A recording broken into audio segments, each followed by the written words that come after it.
ఇప్పుడు అత్త కోడలు గొడవైంది. వీళ్ళిద్దరూ అత్త కోడలు. ఈ అత్త కోడళ్ళు జుట్టు పట్టుకునే దాకా వెళ్ళింది.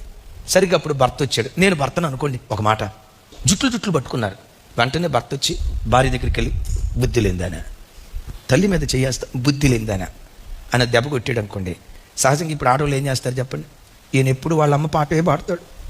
కొట్టేదేదో షార్ట్ను కొట్టవచ్చుగా, వాళ్ళ అమ్మ ముందు కొట్టాడు. ఈ ఇంట్లో నాకు విలువే లేదు, నన్ను పట్టించుకోవట్లా. ఇట్లాంటి దరిద్రపు పద్ధతిలో మా అమ్మ నన్ను పడేశారు.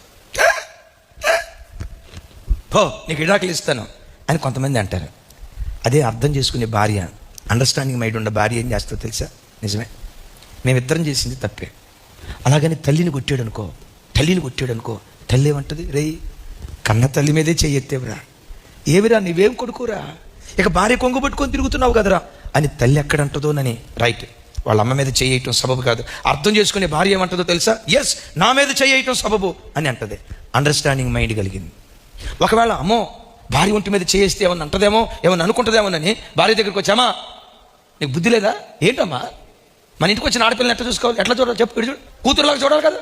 మన ఇంటికి వచ్చిన ఆడబిడ్డని కూతురులాగా చూడాల్సింది పోయి కోడల చుట్టూ ఏంటి మమ్మీ మన అక్కనైతే అట్టాగే చేస్తావా అని కొడుకు బడబడ ఒక మాట అన్నాడు అనుకోండి, తల్లి ఎట్లా అర్థం చేసుకోవాలి? నిజమే, ఈ అమ్మాయి బయట నుంచి వచ్చింది, ఈ అమ్మాయిని ఒక మాట అంటే తొందరపడి తప్పుగా అర్థం చేసుకుంటుంది కదా. నేను తల్లిని, భరించాల్సిన బాధ్యత నా మీద ఉంది. ఈయన 25 సంవత్సరాలు మోసా, ఈ చిన్న మాట జ్ఞానంతో నేను భరించకపోతే ఎట్లా? నాన్న, నువ్వు అన్నదే కరెక్ట్ రా, నువ్వు నన్ను అంటమే రైట్ రా. ఇప్పుడు భార్యనంటే ఆ అమ్మాయి బయట నుంచి వచ్చింది కదా, అలికి బాధపడిద్దిరా, నువ్వు భలే జ్ఞానంగా చెప్పేవరా అని సహవాసి నాయన నా కొడుకు అనిపించావు. ఆ అండర్స్టాండింగ్ మైండ్ ఉందనుకోండి, ఆ కుటుంబం ఎంత ఐక్యంగా ఉంటుందంటే అంత ఐక్యంగా ఉంటుంది. అట్లా కాకుండా చూడు అదే పెద్దలు ఓవర్ కనలా అర్థం వేసుకున్నప్పుడే బిడ్డంట, గడ్డం వచ్చినప్పుడు బిడ్డ కాదట, ఆడికి భార్య వచ్చింది, పెళ్ళం వచ్చింది, మారిపోయాడు, భార్య కొంగు పట్టుకొని తిరుగుతున్నాడు అని కొంతమంది జ్ఞానం లేని తల్లులు కాపురంలో చిచ్చు పెడతారు.